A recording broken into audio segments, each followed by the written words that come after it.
Assalamualaikum warahmatullahi wabarakatuh. Waalaikumsalam warahmatullahi wabarakatuh. Bismillah walhamdulillah wassalatu wassalamu ala sayyidina Rasulillah sayyidina wa maulana Muhammad ibn Abdullah wa ala alihi wa sahbihi wa mawalah. أما بعد سبحانك لا علم لنا إلا ما علمتنا إنك أنت العليم الحكيم لا حول ولا قوة إلا بالله العلي العظيم. Saudara-saudara kaum muslimin rahimakumullah, ada 3 perintah Allah yang berangkai dalam Al-Quran yang menurut para ulama tidak diterima yang satu apabila yang lain tidak dikerjakan.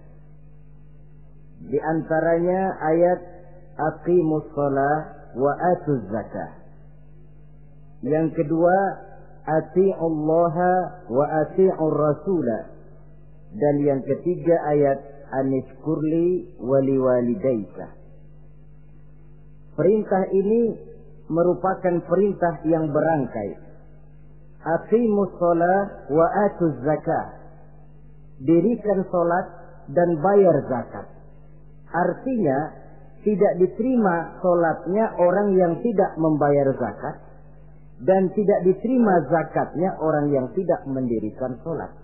Perintah ini berangkai pada saat salat dikerjakan, zakat apabila sampai haul dan nisabnya harus dibayarkan. Begitu juga pada ayat ati'ullaha wa ati'ur rasul. Taatlah kamu kepada Allah dan taatlah kamu kepada Rasul. Tidak diterima taat kepada Allah kalau membelakangi Rasul, dan tidak diterima mentaati Rasul kalau tidak mentaati Allah. Keduanya berangkai dan tidak terpisahkan satu dengan lainnya. Taat kepada Allah artinya harus taat juga kepada Rasul. Mengamalkan Quran artinya juga harus dengan mengamalkan sunnah. Oleh karenanya sering diingatkan, usaha memisahkan umat Islam dari Islamnya selalu diawali dengan memisahkan umat Islam dari ulamanya. Dan ini bukan urusan baru. Sejak zaman dahulu orang-orang yang anti kepada Islam selalu berusaha memisahkan umat Islam dengan Islamnya. Caranya pertama dipisahkan umat dari ulama. Kalau cara ini berhasil, mereka masuk kepada tingkat yang kedua, ditanamkan keraguan kepada sunnah. Kalau cara ini pun juga mereka berhasil, masuk kepada bagian ketiga yang terpenting, menanamkan keraguan kepada Al-Quranul Karim. Kalau umat sudah meragukan Al-Quranul Karim, maka tidak ada lagi yang bisa diharapkan. Oleh karena itu, ati'ullah dan ati'ur rasul tidak bisa dipisahkan satu sama lain. Apabila kita mengamalkan ajaran Quran, seiring dengan itu kita juga harus menegakkan sunnahnya. Adapun ayat yang ketiga yang merupakan perintah berangkai ini, anishkurli wali walidayka, kata Allah. Hendaklah engkau bersyukur kepadaku dan bersyukur kepada ibu bapakmu. Bersyukur kepada Allah tapi tidak bersyukur kepada ibu bapak tidak diterima. Bersyukur kepada ibu bapak tapi tidak bersyukur kepada Allah juga ditolak. Oleh karenanya keduanya tidak bisa terpisahkan satu sama lain. Orang yang pandai bersyukur kepada Allah, dia harus pandai juga bersyukur kepada ibu dan bapaknya. Bersyukur kepada ibu bapak artinya berbakti kepada kedua orang tua kita. Kalau kita perhatikan, dan inilah pokok yang akan kita bicarakan pada pertemuan ini, soal berbakti kepada ibu dan bapak. Kalau kita perhatikan, kedudukan kedua orang tua dalam Al-Quran itu tinggi sekali. Kita baca misalnya dalam surah Al-Isra ayat 23. Di sana menjelaskan, وَقَضَى رَبُّكَ أَلَّا تَعْبُدُوا إِلَّا إِيَّهُ وَبِالْوَالِدَيْنِ إِحْسَانًا. Dan Allah Tuhanmu telah memutuskan, telah menetapkan, jangan kamu menyembah selain daripadanya, dan berbaktilah kepada kedua orang tua. kita perhatikan tartibul kalimat atau tertib urutan kalimat dalam ayat ini. Pertama, jangan menyembah selain kepada Allah. Yang kedua, berbakti kepada kedua orang tua. Allah, setelah itu kedua orang tua. Begitu tinggi kedudukannya sampai dirangkaikan dengan kewajiban menyembah hanya kepada Allah. Sesudah itu apa? Wabil walidaini ihsana, berbakti, berbuat baik kepada ibu dan bapak. Lalu dalam surah An-Nisa ayat 36 kita temukan wa'budullaha wa la tusyriku bihi syai'a wabil walidaini ihsana. Sembahlah Allah, jangan engkau sekutukan ia dengan sesuatu pun, dan berbuat baiklah kepada kedua orang tuamu. Lagi-lagi di sini perintah bertauhid, perintah menyembah hanya kepada Allah dirangkaikan dengan perintah berbakti kepada kedua orang tua. Dalam kehidupan sehari-hari biasanya perintah penting lahir pertama, perintah penting kedua lahir pada urutan kedua. Dari segi prioritas kita bisa melihat tingginya kedudukan kedua orang tua kita di dalam kehidupan ini. Lalu orang tua adalah bapak dan ibu. Keduanya mempunyai peranan yang sangat besar sejak lahirnya kita ke alam dunia ini sampai kita meningkat menjadi anak-anak, remaja, dewasa. Bapak misalnya kita lihat sibuk mencari nafkah. Ia pergi pagi, pulang sore, peras keringat, banting tulang. Karena cita dan harapan agar anaknya kelak hidup lebih baik dari dia sekarang ini. Dan untuk itu dia rela peras keringat, banting tulang. Seolah-olah dia berkata, ayahmu biarlah kaki jadi kepala, kepala jadi kaki, asal kau kelak jadi orang. Yang kadang-kadang setelah kita sang anak ini jadi orang, sering lupa kacang akan kulitnya.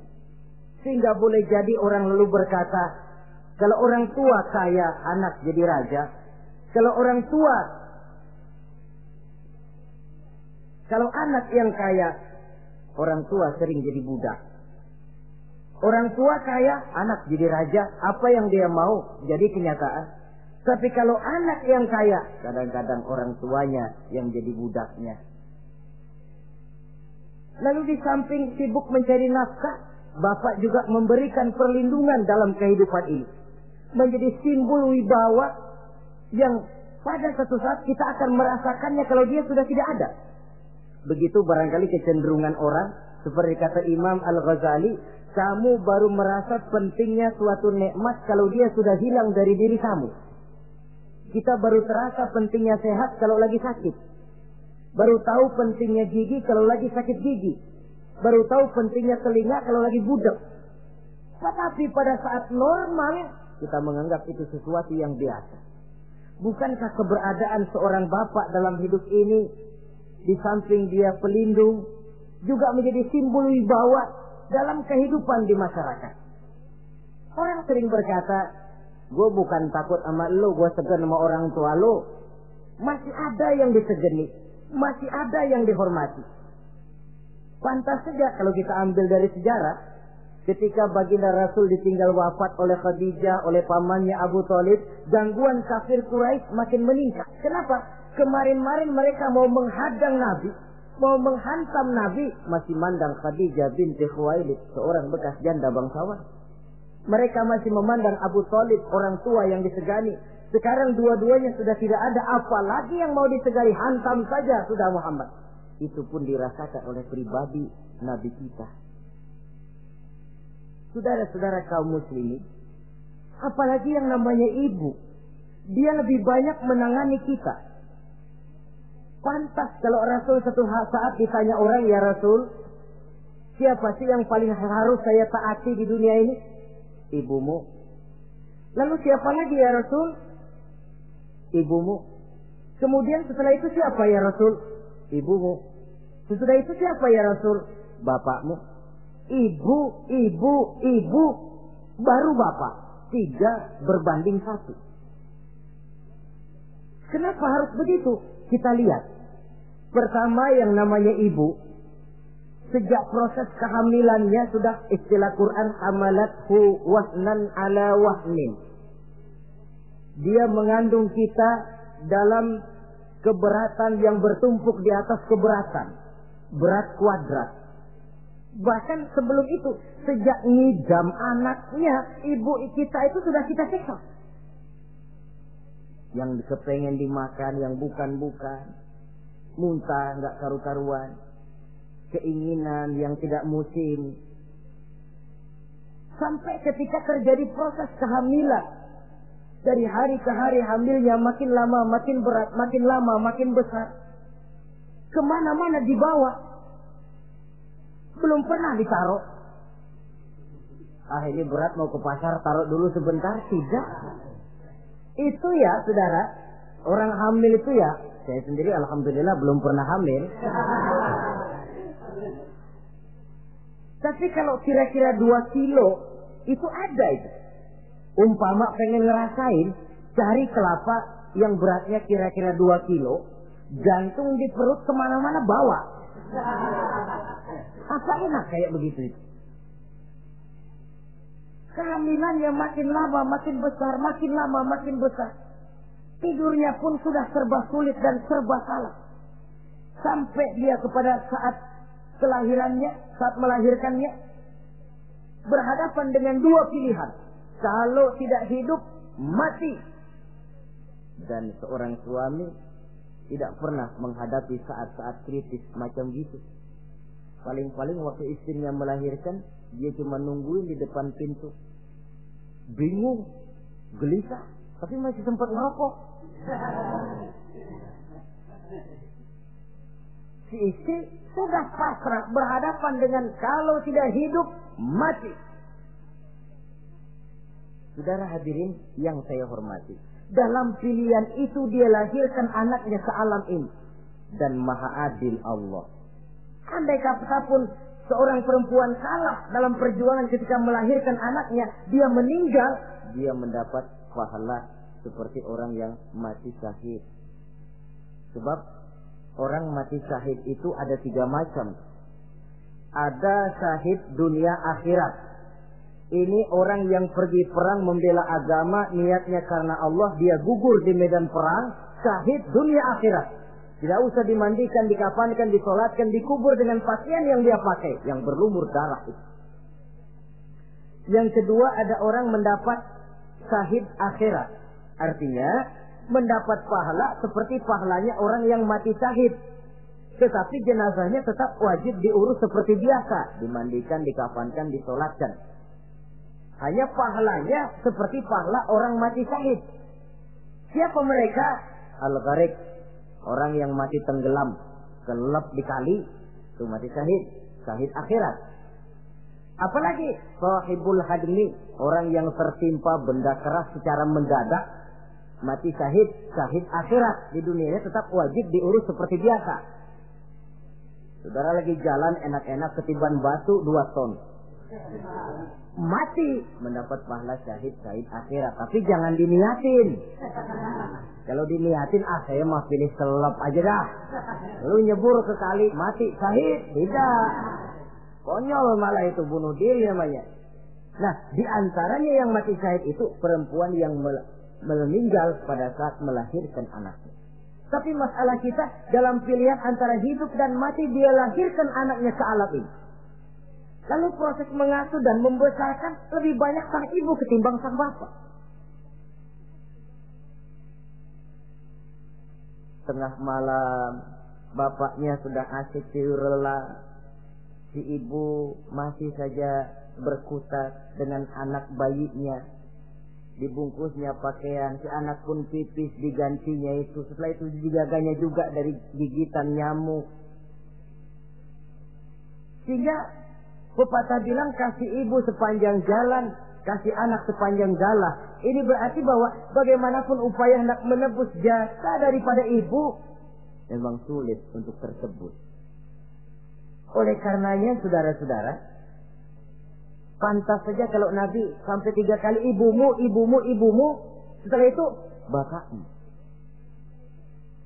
Nah, oleh karenanya, apa sebenarnya kewajiban seorang anak kepada kedua orang tuanya? Dengan kata lain, bagaimana kita berusaha untuk berbakti kepada ibu bapak ini?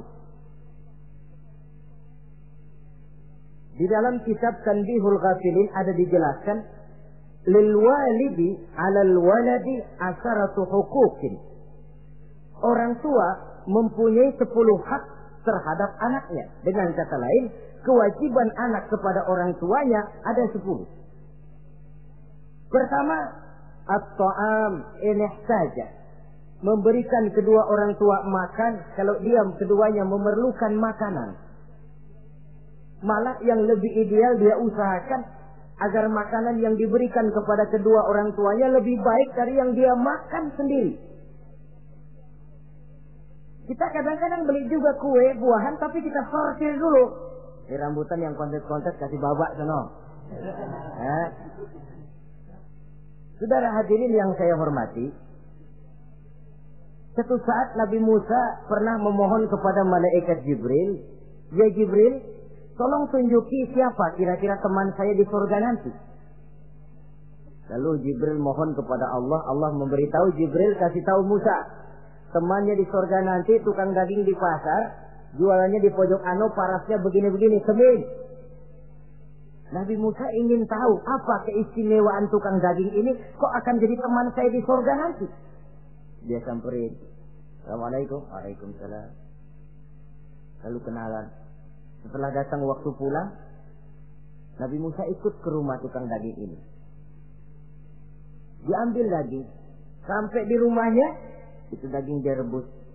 Dia rebus, matang, dia hidangkan kepada ibunya yang sudah tua renta. Disuapinya ibunya. "Tiap hari kamu kerjakan ini?" "Tiap hari," kata si anak tadi. "Saya beri makan kedua orang tua ibu saya yang sudah tua renta itu." Si ibu setelah disuapin oleh anaknya berdoa, "Allahumma ja'al ibni jalisa Musa fil jannah." Ya Allah, jadikanlah anak saya ini teman Nabi Musa di surga nanti. Amalan si anak cuma nyuapi ibunya, tapi doa ibunya itu yang dijawab dan diterima oleh Allah. Si ibu berdoa, "Ya Allah, anak saya ini jadikan teman Nabi Musa di surga nanti." Allah kabulkan doa ibu yang tiap hari disuapi diberikan makan oleh anaknya. Jadi taruhlah kita sebagai anak ini, ibadah kita barangkali menyebabkan doa kita belum begitu diterima oleh Allah. Permohonan kita barangkali masih nyangkut di langit. Tapi jikalau kita bisa menyenangkan hati ibu bapak kita yang mendoakan kita, insya Allah makbul. Sebab orang tua itu doanya makbul, sumpahnya juga manjur. Kalau ibu sudah berkata, "Nak, air mata yang tertumpah terurai untuk mengasuh dan membesarkanmu, nak. Air susu ibu yang kau minum sampai kau tumbuh menjadi dewasa semacam ini, seluruh cucuran keringat dan jerih payah ibu rela, nak. Mudah-mudahan kau jadi orang berguna. Insya Allah hidup ada berkahnya." Tapi kalau hati orang tua sudah masghul, apalagi sampai keluar sumpahnya, banyak legenda-legenda, entah itu yang namanya si Malin Kundang, anak durhako, entah itu riwayat-riwayat lain yang menjelaskan bahwa tidak ada keberkahan yang bisa tegak tanpa doa dari ibu dan bapak. Saudara-saudara kaum muslimin yang saya hormati, memberikan makan kepada kedua orang tua. Sekarang kalau kedua orang tua mampu bagaimana? Tidak jadi soal. Tidak jadi soal orang tua mampu atau tidak kita memberikan, mengirimkan makanan. Apalagi kalau orang tua kita sudah lanjut usianya. Iyalah kalau umur 40-50 tahun masih bisa makan sendiri. Tapi pada saat saudara yang berbahagia dikaruniai orang tua berumur panjang, 70, 80, 90 tahun. Sesuai dengan janji Allah, "Wa man nu'ammirhu nunakkishu fil khalqi." Siapa yang kami panjangkan umurnya, kami kurangi bentuk kejadiannya. Artinya berkurang nikmat Allah itu. Panjang umur, nikmat berkurang. Artinya mata sudah lamur, pikiran sudah rada pikun. Nunakkishu fil khalqi. Berkurang kejadian asalnya itu. Kesempurnaannya sudah tidak ada lagi. Mengurus orang tua macam begitu memang kalau nurutin pegelnya ya makan nasi. Kadang-kadang karena pikun pagi-pagi pengen kita beli es puket. Makan. Lagi zaman susah tukang bubur kepengen makan bubur. Tapi di situ ujian. Begitulah dahulu orang tua kita melayani kita dikala kita belum masih merah, belum bisa berbuat apa-apa, belum punya pilihan.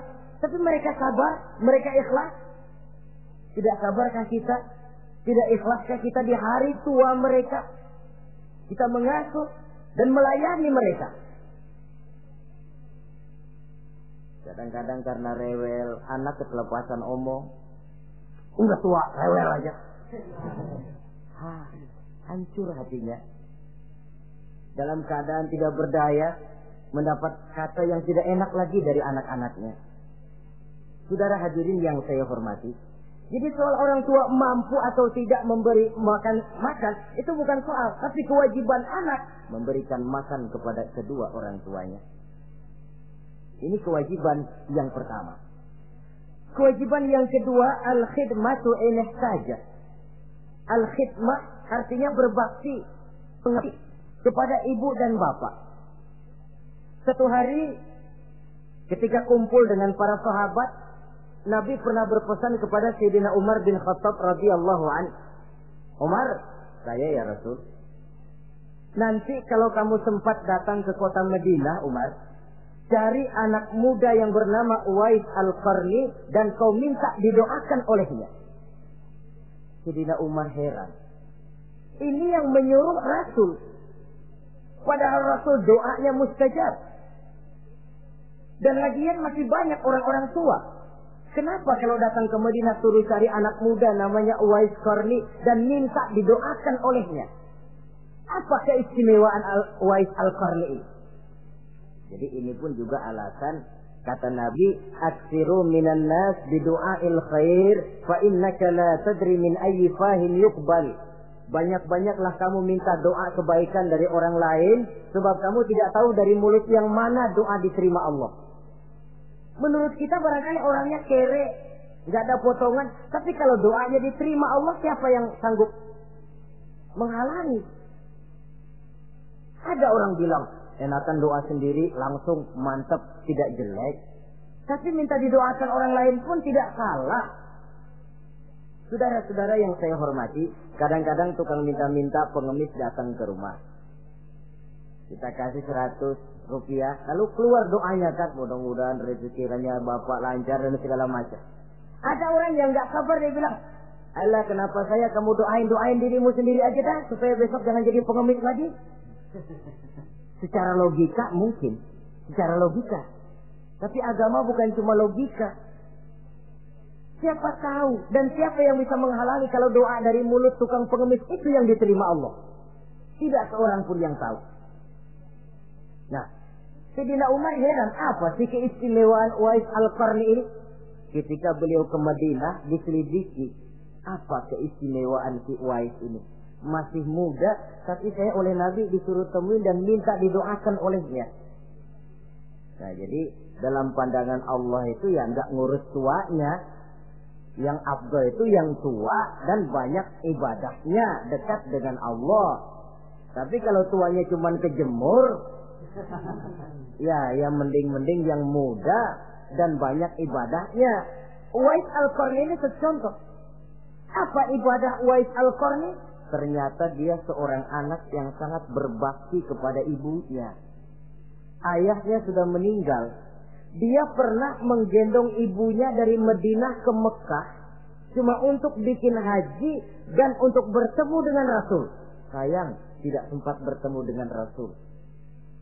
Menggendong ibu dari Madinah ke Mekah itu kira-kira 465 kilo ya. Jakarta Semarang. Digendong ibunya. Kita kadang-kadang ibu kita ini sudah sakit payah. Mau ke dokter saja.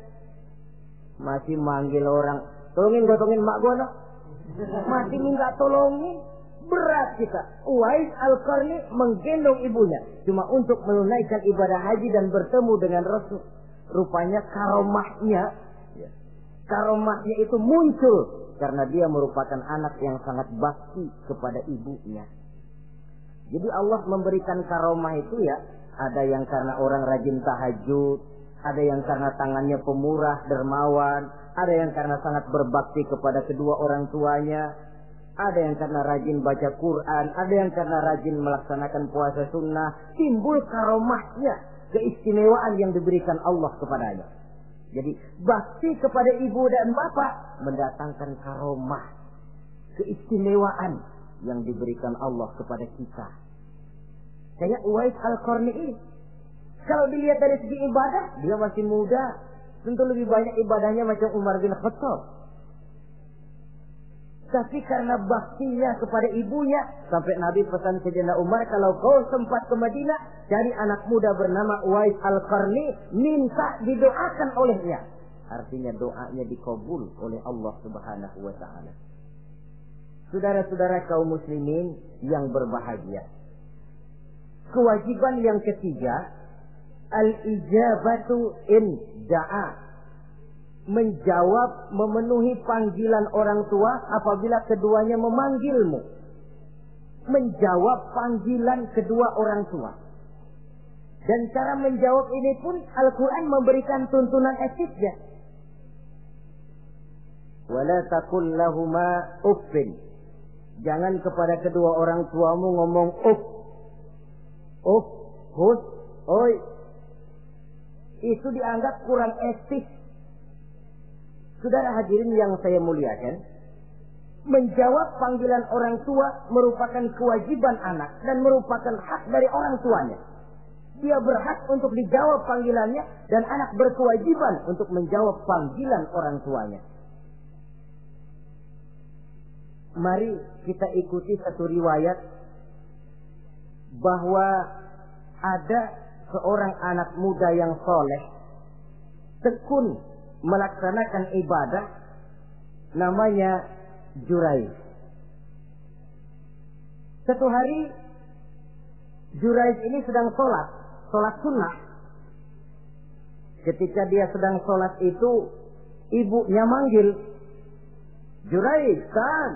Jurayj, sini sebentar. Ibunya rupanya tidak tahu kalau Jurayj sedang sholat. Mendengar panggilan ibunya, Jurayj bimbang dalam hati. Allahumma ummi am sholati. Ya Allah, sembahyang saya terusin atau panggilan ibu yang saya jawab? Saya sholat sunnah, tapi menjawab panggilan ibu wajib. Mana ini? Bimbang. Dia, ibunya manggil lagi, Jurayj ta'ali, Jurayj sini. Makin bimbang. Allahumma ummi am sholati. Ya Allah, yang mana? Sholat terus atau menjawab panggilan ibu? Rupanya dia pilih sholat terus, saudara-saudara. Dia tidak jawab panggilan ibunya.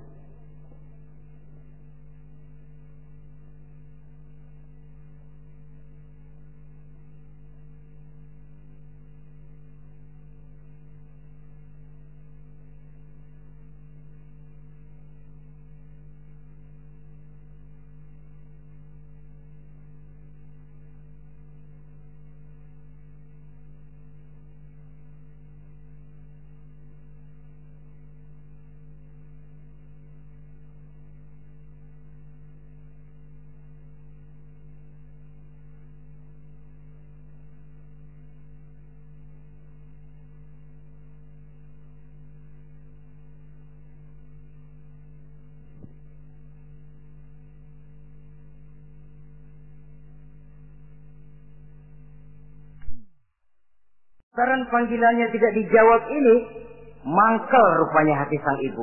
Ya Allah, Jurayj ini, saya lahirkan dia antara pilihan hidup dan mati.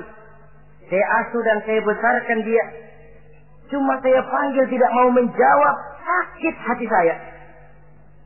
Keluar katanya, ya Allah, jangan mati Jurayj sebelum dia bertemu orang jahat. Nah, berlalulah riwayat ini. Hari berganti hari, bertukar minggu pergi datanglah bulan. Kesolehan anak muda yang bernama Jurayj ini terkenal ke seluruh kampung. Dan biasa, kalau ada orang yang soleh, apalagi dia masih muda, yang usil banyak.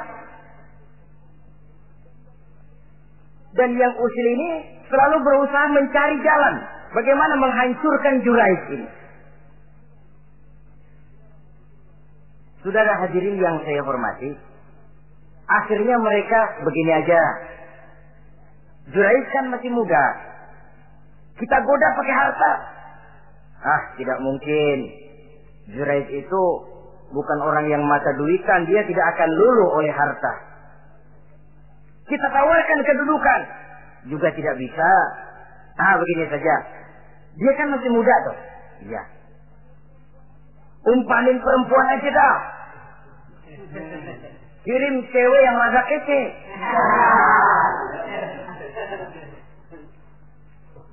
Dicarilah perempuan untuk menggoda Jurais ini. Sampai satu malam Jurais sedang ibadah di mihrab dalam masjid.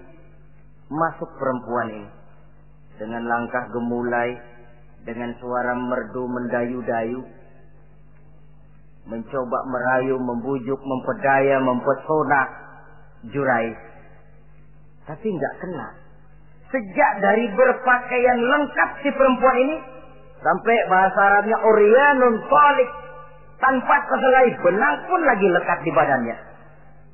Menggoda Jurais, memegang Jurais, muter-muter di depan Jurais, tanpa selembar benang pun lekat di badannya.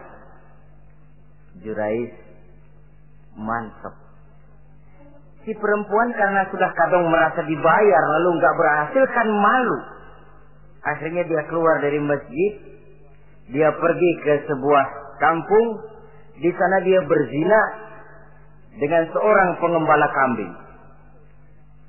Dan hamil. Ketika hamilnya besar, si perempuan ini kemana-mana pidato. Saudara-saudara, kenal nggak Jurais? Kenal. Yang katanya rajin benar ibadah tuh, yang mainannya di masjid melulu, yang mainannya tasbih melulu. Nih, perut saya nih. Dia urusannya tuh. Jurais, apa betul? Oh. Akhirnya Jurais dicari orang, macam-macam, yang caci maki, bahkan ada yang bikin pakai batu sampai berdarah kakinya, berdarah tangannya. Caci maki orang sudah nggak karu-karuan. Masjid lu ya, topeng doang lo. Saudara hadirin yang saya hormati, kita lihat di sini, Jurais sedang sholat sunnah, dipanggil oleh ibunya, tidak menjawab. Cuma itu ilasnya. Dan ibunya pun tidak tahu kalau Jurais sedang sholat. Keluar omongan yang tidak enak, dan omongan itu manjur. Kata Jurais, saudara-saudara begini, apakah di antara saudara-saudara ada yang lihat saya melakukan zina dengan perempuan ini? Tidak ada. Lalu atas dasar apa saudara menuduh saya? Ya pengakuan si perempuan tadi. Nggak bisa dong kalau nggak ada saksi. Sekarang begini saja. Bagaimanapun saya ngotot, saudara nggak percaya, kita tunggu saja sampai si bayi ini lahir. Kita tanya dia nanti siapa bapaknya. Baiklah kalau begitu. Ditunggulah saat kelahiran sang bayi. Begitu bayi itu lahir ke alam ini, bron merah, masih orok. Setelah dibersihkan, ditekan perutnya oleh Jurais. Ya gulam, kul man abuk. Bayi, tolong kasih tahu siapa bapakmu. Dengan izin Allah itu orok, bayi yang masih merah ngomong, bapak saya tukang ngangon kambing di kampung Ano. Kata Jurais tuh kan, gua tuh juga bukan gua ya. Gak percaya sih ente, main sabot aja. Begini akhirnya nih, ternyata sedang sholat sunnah dipanggil, tidak menjawab, ibunya mangkel, keluar omongan tidak enak, itu masih manjur. Apalagi kalau nggak lagi ngapa-ngapain, dipanggil nggak jawab, atau menjawab dengan panggilan yang nyakitin hati, tentu saja lebih manjur lagi ucapan orang tua kita itu. Saudara-saudara yang saya hormati, jadi kewajiban ini al-ijabatu inda'a, menjawab apabila dipanggil.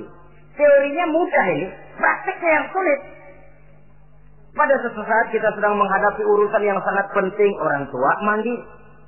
Pada suatu saat kita sedang menghadapi tamu untuk sesuatu yang vital, orang tua manggil. Pada saat semacam itu, seperti ada hadis, tuan rumah wajib menghormati tamu. Itu sih mudah dalam situasi normal. Tapi coba malam kita sudah nggak tidur, begitu mau tidur baru mau ngeliat assalamualaikum tamu. kondisi begini untuk mengamalkan hadis tadi bisa apa tidak menghormati tamu dalam kondisi yang memang kita ini sudah mestinya istirahat. Mestinya kan hati kita. Kamu nggak tahu diri banget, gue mau tidur. Datang. Kalau kondisinya normal, menghormati tamu bukan sesuatu yang sulit. Begitu juga menjawab panggilan orang tua ini. Kalau kondisinya normal, mudah. Tapi dalam kondisi di mana kita berhadapan dengan pilihan ini atau ini, di situ akan kelihatan bakti anak kepada kedua orang tuanya. Yang keempat, kewajiban anak al-ita'atu in amara ghairi maksiyatin. Taat kepada ibu bapak sepanjang perintahnya tidak untuk maksiat kepada Allah. Kalau sudah perintahnya untuk maksiat, gugur kewajiban untuk taat. Umpamanya ada orang tua ngajak anaknya, "Nak, Om, warung pojok yuk." "Ngapain, Mbak?" "Kita teler." Umpama anak tidak wajib taat. Atau ada orang tua musyawarah sama anaknya, "Nah, gimana kalau kita pindah agama saja?" Tidak wajib taat. Sepanjang perintah itu tidak untuk melakukan maksiat kepada Allah, anak wajib taat. Dan jangan lupa, kewajiban taat kepada kedua orang tua di bawah kewajiban taat kepada Allah dan Rasulnya. Allah dan Rasulnya, setelah itu ibu bapak. Apabila perintah tidak untuk melakukan maksiat, maka anak wajib untuk melakukan taat kepada kedua orang tuanya. Ini kewajiban yang keempat. Apatah lagi kalau cuma sekedar diperintah ngaji, diperintah sekolah, diperintah melakukan membantu pekerjaan yang ada di rumah. Itu sudah perintah yang di samping bermanfaat buat keluarga, juga menyangkut hari depan kita sendiri sebagai anak. Kadang-kadang memang kita mengukur dari sudut kepentingan kita tanpa melihat jauh ke depan. Misalnya, ada anak pulang sekolah, langsung ambil layangan sama benang berangkat ke lapangan. Orang tua, karena melihat jauh ke depan, anak ini lelahnya belum hilang. Dipanggil, "Nak, pulang nak, jangan main layangan. Sini dulu kau istirahat, makan, sholat, tidur siang nak. Nanti bangun tidur barulah main." Si anak mungkin hatinya ngedumil, "Bapak, orang main layangan aja dilarang." Ini kesan yang timbul. Orang main layangan saja kok dilarang. Padahal larangan ini adalah untuk kemanfaatan dan kemaslahatan si anak itu sendiri. Tapi anak tidak mau mengerti. Yang dia tahu, dia dilarang main layangan. Itu cuma karena pandangannya yang tidak jauh menerawang ke depan. Pepatah bilang, sekejam-kejamnya macan tidak ada yang makan anaknya sendiri. Artinya, bagaimanapun kondisinya, orang tua itu tidak ada yang akan sampai untuk menyengsarakan anaknya. Saudara-saudara kaum muslimin rahimakumullah. Jadi yang keempat, kewajiban untuk taat sepanjang tidak melakukan maksiat kepada Allah Subhanahu wa taala. Yang kelima, at-takallum ma'ahu bil-lin. Apabila bercakap-cakap dengan kedua orang tua, hendaklah dengan tutur kata yang lemah lembut. Wala tanharhuma wala taqul lahumā uffin wa qul lahumā qawlan karīmā. Jangan membentak, jangan uff saja, hus saja, itu sudah tercela dan tidak boleh menurut ajaran agama. Apatah lagi sampai membentak, maaf, apalagi sampai melakukan tindakan kekerasan. Menendang orang tua, na'udzubillah, summa na'udzubillah. Memukul orang tua sendiri, Allah karim. Orang tua yang menyebabkan secara zahir keberadaan dia ke alam ini, sampai hati ditendang, dipukul, dibangsat-bangsati. Tidak ada kedurhakaan yang lebih berat selain daripada kedurhakaan kepada kedua orang tua sesudah orang menyekutukan Allah. Sehingga pantas kalau Nabi memberikan vonis, ridullah fi ridul walidain wa suhtullah fi suhtil walidain. Keredoan Allah di dalam keredoan ibu bapak, dan murka Allah pun berada dalam kemurkaan ibu bapak. Ibu bapak ridho, Allah insya Allah ridho. Ibu bapak murka, Allah murka. Jadi kebahagiaan apa yang bisa kita tegakkan dalam hidup tanpa restu dan doa kedua orang tua kita? Si anak mungkin karena pendidikannya lebih tinggi, pengalamannya lebih luas, pergi ke mancanegara, bisa segala macam bahasa, dididik secara canggih. Tapi apakah itu lalu berarti dia harus memalingkan diri dari kedua orang tuanya? Sama sekali tidak. Disinilah unsur yang namanya keberkahan. Maka sering dijelaskan orang tua adalah keramat hidup. Kita sering ziarah. Ya kadang-kadang kalau yang diziarahi kiai ya lumayan. Kadang-kadang yang diziarahi dukun yang sembahyang aja enggak. Cari mbah ano, cari ambah ano, cari keramat ano, cari keramat ini, cari keramat itu.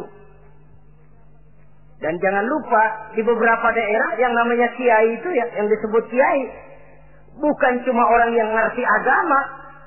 Ya kalau saudara ke keraton Jogja mana segala gerobak namanya kiai.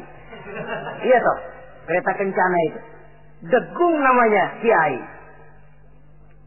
Lalu jangan lupa itu.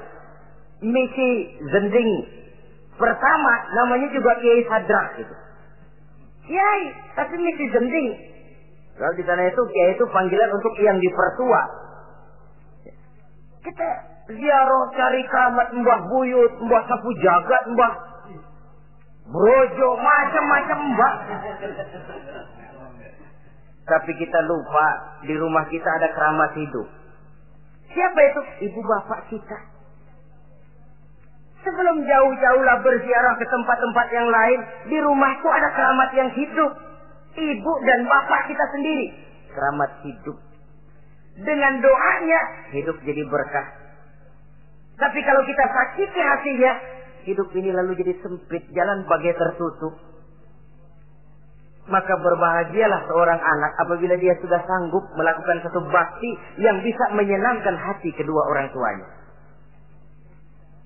Bercakap-cakap, berbicara dengan lemah lembut. Kadang-kadang di sebagian daerah ya sudah jadi kebiasaan. Manggil orang tuanya pakai elu aja. Bapaknya dianggap CS. Salaman juga main kedet aja. Halo be. Di samtu bapaknya nggak boleh meleng, main buat aja. Dari panggilan saja, saudara hadirin yang saya muliakan, sudah memberikan cermin. Sebab bahasa adalah cermin dari pribadi orang. Kalau kepada orang tua kita sendiri kita memakai bahasa yang kasar, cermin bahwa pribadi kita memang pribadi yang kasar. Jadi pantas kalau agama mengatakan, apabila kedua orang tuamu sudah mencapai usia lanjut, fala tanharhuma, jangan membentak, wala taqul lahuma uffin, jangan berbicara uff, wa qul lahuma qaulan karima, sampaikan berbicara kepadanya dengan qaulan karima, kata-kata yang mulia, bukan kata-kata yang bagus dan indah diminta, qaulan karima, kata-kata yang mulia. Ya Allah, luhur indah betul bahasa Quran ini. Berbicara kepada kedua orang tua dengan kata-kata yang mulia. Jadi sekedar itu saja tidak boleh, konon lagi sampai membentak. Termasuk orang tua ini yang mertua. Kalau orang tua kan tiga loh. Orang tua yang menyebabkan kita lahir ke dunia, ibu bapak kita. Orang tua yang mempercayakan anaknya kepada kita, mertua kita. Dan orang tua yang mendidik kita, guru kita. Ketiganya berfungsi orang tua. Kewajiban ini juga berlaku. So, mertua kan cuma sekedar istilah. Pada hakikatnya dia adalah orang tua kita juga. Jangan lalu berbeda karena cuma dia bapaknya istri kita. Sama saja. Kalau kepada orang tua sendiri menghormati, lalu kepada mertua kita kurang begitu perlu, itu sudah satu sikap yang tidak adil. Tentu itu akan menyakiti hati istri. Atau kalau dia istri, akan menyakiti hati suami. Berkata dengan kata-kata yang mulia. Saudara-saudara, yang keenam, in ihtaja ilal kiswah kasahu in qadar 'alaiha. Kalau dia perlu pakaian, berikan pakaian walaupun dia sendiri mampu membeli. Nah, antarin bapak beli kacamata yuk. Ayo pak, Sudah sampai di toko kacamata, bayar oleh anaknya. Walaupun si bapak punya duit dan si bapak yang ngajak beli, kewajiban anak, bayarin. Jangan mentang-mentang bapaknya cuma minta dianterin, bener-bener nganterin. Bapaknya ngeluarin dompet cuek aja. Malah ada kembalinya, Pak. Wah, kembalinya ditarik. Ya, kalau anak belum punya penghasilan ya wajar. Yang kita maksud di sini, anak sudah mandiri dan punya penghasilan yang memadai, bahkan mencukupi untuk membantu orang tuanya. Saudara hadirin yang saya muliakan, dan ini juga kalau memang bisa, seharusnya orang tua kita pakaikan yang lebih baik dari yang kita pakai sendiri. Kalau bisa. Sebab nantinya sikap kita kepada orang tua kita itu akan jadi bahan bibir di masyarakat. Ya, dia enak-enakan orang tuanya begitu aja ya. Mungkin di depan kita orang tidak bicara, tapi di belakang kita. Kok tegel ya? Kok sampai hati ya? Dia enak-enakan berdiri di Menara Gading, tapi orang tuanya tiap hari kerja begitu berat. Saudara hadirin yang saya hormati, sekali lagi, di depan kita orang mungkin tidak berani bicara, tapi di belakang itu akan jadi buah bibir. Ini dari segi kita memelihara muru'ah. Yang ketujuh, al-masyu khalfuhu. Kalau jalan, mengiring. Artinya di belakang orang tuanya. Ini adabnya. Adab berjalan. Saudara yang saya hormati, ini yang dicontohkan oleh baginda Rasul. Jika berjalan dengan orang-orang tua, beliau belakangan. Kenapa? Ini merupakan simbol penghormatan kita kepada orang yang lebih tua daripada kita. Tidak mentang-mentang karena pendidikan lebih tinggi, merasa dirinya lebih tahu, lebih pengalaman, selonong boy. Orang tua tahu apa sih? Ngir. Waduh, hebat. Saudara hadirin yang saya hormati, al-masyu khalfuhu. Berjalan di belakangnya. Begitu juga untuk mengemukakan pendapat. Kalau suatu saat orang tua mengajak musyawarah, dengarkan dulu omongannya, tangkap seluruhnya. Kalau kita merasa bahwa itu salah, jangan lalu dipotong. Salah, Pak, jangan begitu, Bapak kolot sih. Salah, jangan. Sebab itu akan menyakiti hatinya. Kalau hatinya terluka, itu sudah merupakan suatu dosa, melukai hati kedua orang tua. Kalau kau dianggap kita diminta mengemukakan pendapat, kemukakan pendapat itu. Kalau menurut saya sih begini. Dan itu memang orang tua yang bijaksana. Dia juga tidak cuma memaksakan pendapatnya, tapi juga minta pendapat dari si anak. Ada timbal balik. Sistemnya komunikasi keseimbangan. Inilah makna ucapan Nabi. Bukan termasuk golonganku, kata Nabi.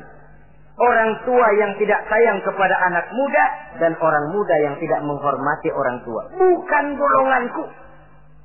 Jadi seimbang tuh. Yang tua sayang yang muda hormat yang tua. Tapi yang tua jangan minta dihormati. Ini kewajiban orang muda, hormati. Kewajiban yang tua apa? Sayangi yang muda. Jangan mentang-mentang yang muda harus menghormati yang tua. Lalu yang tua minta dihormati, gila hormat. Tuakan tuaan lo, kalau salaman sama gue cium tangan ya. Pokoknya kalau lo nggak nanya, gue nggak nanya. Mentang-mentang tua lalu pasang tarik. Tidak, malah kalau menurut tradisi Islam ya, tradisi Islam saya katakan, Nabi itu siapapun yang beliau temui, beliau yang pertama kali memberi salam. Sebab bila dua orang muslim ketemu, yang terbaik adalah yang pertama ngasih salam.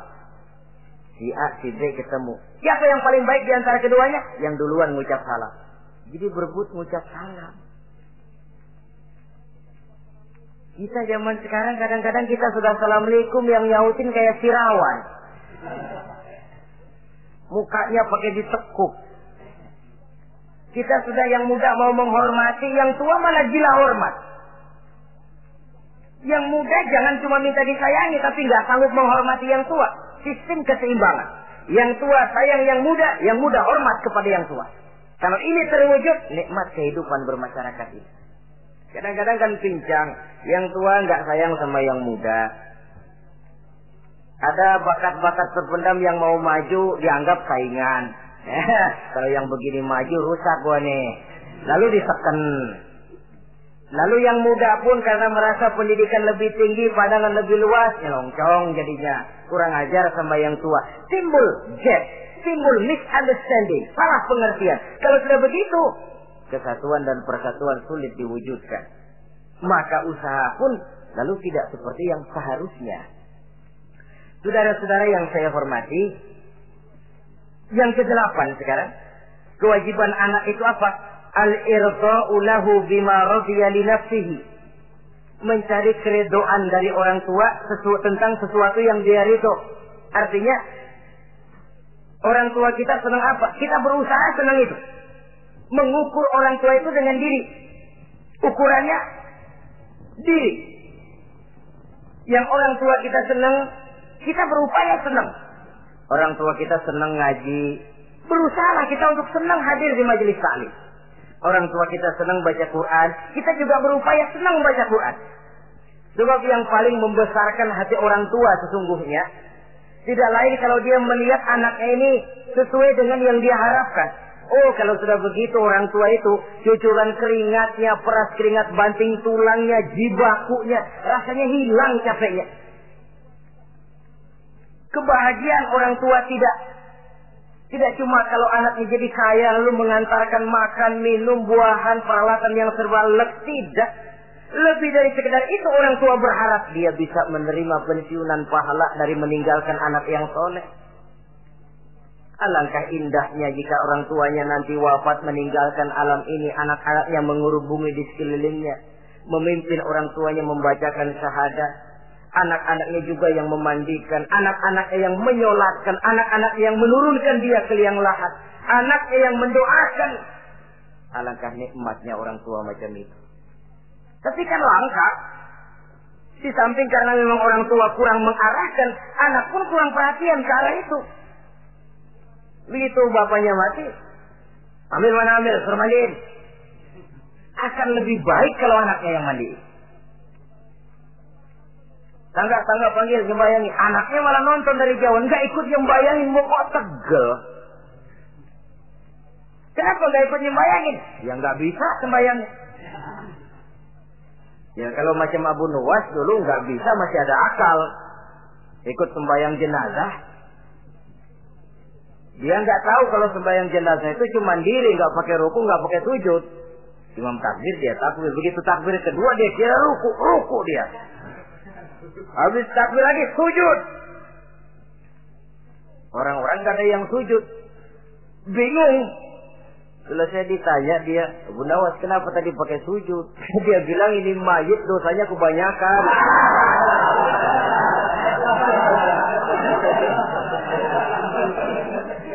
Jadi kalau nggak pakai sujud dosanya nggak diterima katanya. Dosanya nggak diampuni kalau nggak pakai sujud. Makanya saya pakai sujud. Itu sih akal-akalan. Jawaban orang kepepet namanya. Saudara hadirin yang saya hormati, baiklah ya. Yang ke-9, al-ikrahu lahu bima yakrahu li nafsihi. Membenci apa yang dibenci oleh orang tuanya. Orang tua kita nggak senang judi, jangan dekati judi. Orang tua kita nggak suka minuman keras, jangan cekek botol. Orang tua kita nggak senang kalau kita pulang sampai pagi misalnya, jangan pulang pagi.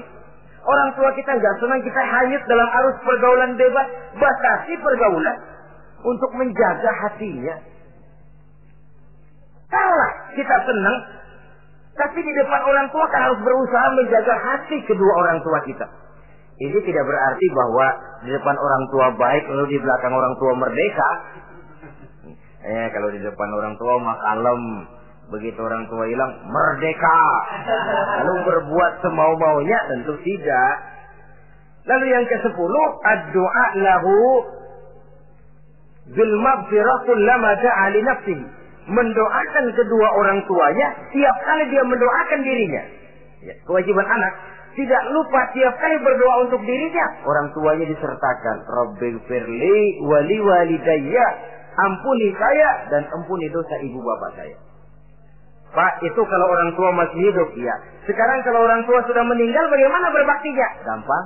Pertama, antasila akrabaihima, bersilaturahmi dengan kerabat yang ditinggalkan oleh orang tuanya.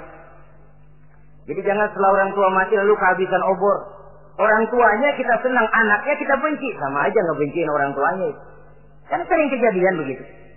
Zaman orang tuanya masih hidup, kawan medok, kawan lengket, orang tuanya udah mati, turunannya malah dimusuhin. Itu juga nyakitin orang yang sudah meninggal. Bersilaturahmi dengan kerabat yang ditinggalkan. Yang kedua, kalau orang tua sudah meninggal, cara berbuat baiknya bagaimana? Antastaghfira lahuma wa tad'u lahuma. Mohon ampun dan mendoakan keduanya. Itulah jadi orang soleh nikmatnya. Sudah mati pun kita masih kebagian doa. Orang soleh kemana-mana didoakan orang. Dia lagi tidur, ada yang sembahyang. Dalam tahiyat dia baca, Assalamu alaina wa ala ibadillahi sholihin. Ya Allah, berikan keselamatan kepada kami dan kepada hamba-hambamu yang soleh. Ini orang yang soleh, semua orang soleh kebagian doa itu. Walaupun dia lagi tidur, tidurnya didoakan orang. Dia sudah mati, kuburnya diziarahi orang, dibacakan doa. Lain kalau bajingan, liwat di kuburannya orang, serem. Bajingan kemarin mati dipendam di sana. Lu jangan lewat sana, lu kesurupan. Liwat orang, ngeri. Bagaimana lagi mau mendoakan? Yang ketiga, orang tua yang sudah meninggal itu cara berbaktinya, wa anta tasaddaqu lahuma. Kalau ada rezeki, bersedekah atas nama keduanya. Pak, 100.000 untuk pembangunan masjid, saya lihat pahalanya untuk almarhum kedua orang tua saya. Insya Allah sampai. Kalau tidak sampai, Rasul tidak akan mengajarkan badal haji. Untuk apa? Diajarkan badal haji artinya amalan orang yang masih hidup ada kaitannya dengan orang yang sudah meninggal.